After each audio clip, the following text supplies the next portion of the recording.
Assalamualaikum warahmatullahi wabarakatuh. Perkenalkan, saya Muhammad Syafrin Anwar, nomor PP 1911-2011 dari Lokal 3 PJJ. Saya akan mempresentasikan tugas proyek Citizen yang tentang permasalahan, yaitu penyimpangan seksual. Pengertian penyimpangan seksual. Penyimpangan seksual didefinisikan sebagai penyakit naluri seksual yang bertentangan dengan kejahatan seksual, yang didefinisikan sebagai keburukan seksual daripada patologi. Penyimpangan seksual dipahami sebagai penyimpangan naluri, yang berarti merujuk pada perilaku yang telah ditentukan yang tidak berubah-ubah sehubungan dengan kinerja dan objeknya. Selanjutnya kita akan membahas jenis penyimpangan seksual.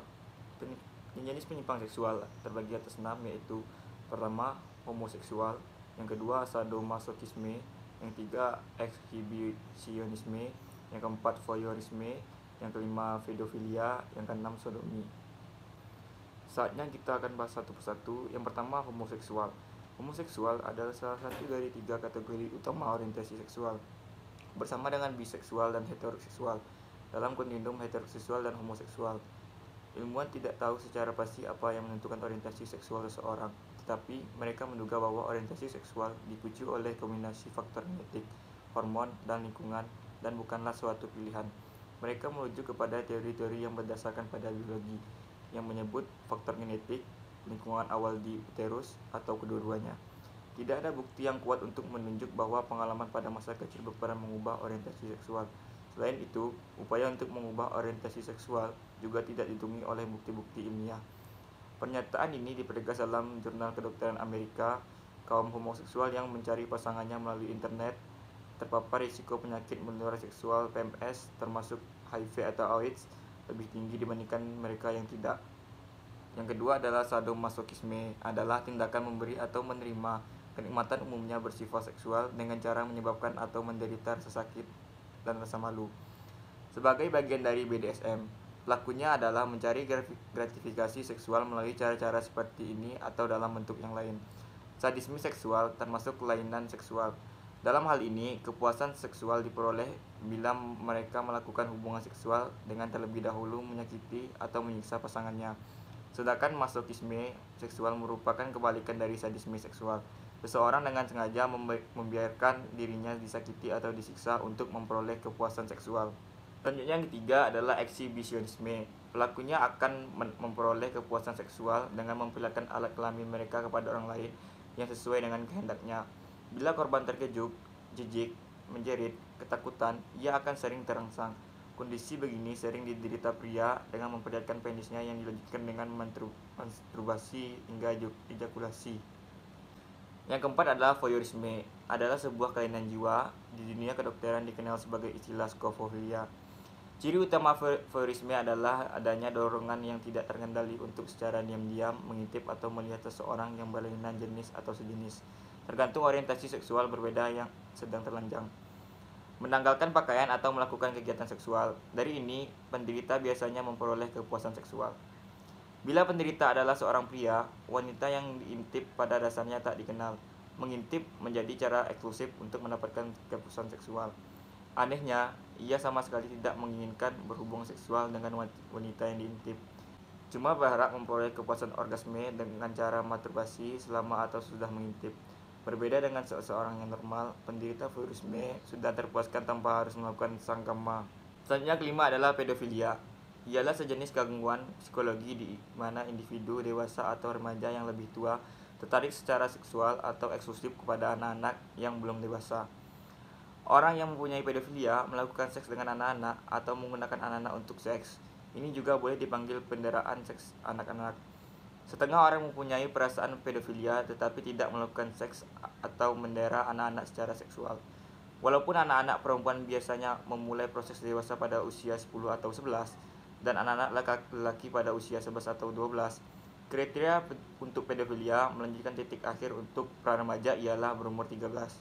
Seseorang yang mengidap pedofilia biasanya berumur kurangnya 16 tahun. Tetapi remaja sekurang-kurangnya 5 tahun lebih tua daripada anak pra-remaja untuk tarikan untuk didiagnosis sebagai pedofilia. Selanjutnya, yang keenam adalah sodomi, adalah pria yang suka berhubungan seks melalui dua pasangan, baik pasangan sesama jenis atau homo maupun dengan pasangan perempuan. Menurut KBBI, kata menyodomi berarti menyetubuhi melalui anal atau anus. Selanjutnya adalah usaha pencegahan penyimpangan seksual. Yang pertama adalah sikap dan pengertian orang tua.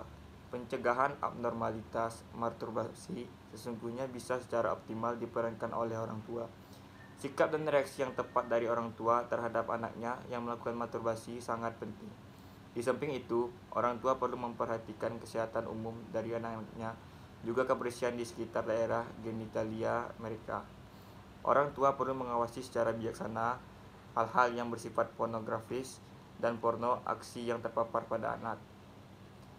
Menekankan kebiasaan masturbasi sebagai sebuah dosa dan pemberian hukum hanya akan menyebabkan anak putus asa dan menghentikan usaha untuk mencontohnya.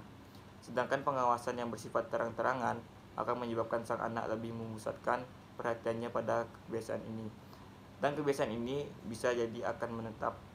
Orang tua perlu memberikan penjelasan seksual secara jujur, sederhana, dan terus terang kepada anak-anak pada saat yang tepat berhubungan dengan perubahan-perubahan fisiologis seperti adanya ereksi, mulai adanya haid, dan fenomena seksual sekunder lainnya.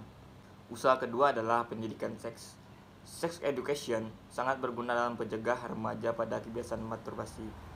Pendidikan seks dimaksudkan sebagai suatu proses yang seharusnya terus-menerus dilakukan sejak anak masih kecil.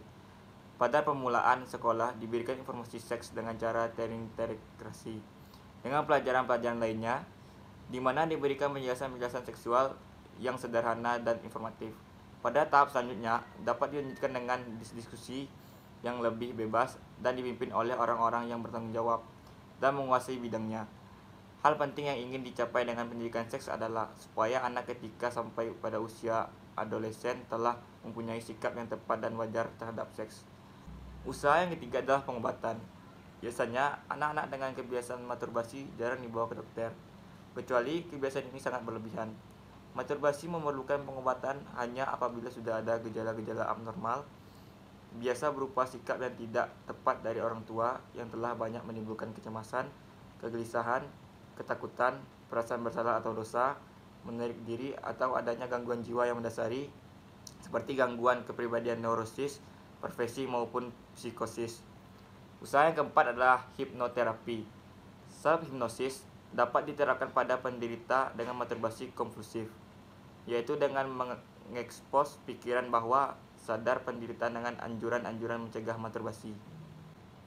Jadi, dapat ditarik kesimpulan, penyimpangan seksual merupakan salah satu bentuk perilaku yang menyimpang karena melanggar norma-norma yang berlaku. Penyimpangan seksual dapat juga diartikan sebagai bentuk perbuatan yang mengabaikan nilai norma yang melanggar, bertentangan, atau menyimpang dari aturan-aturan hukum.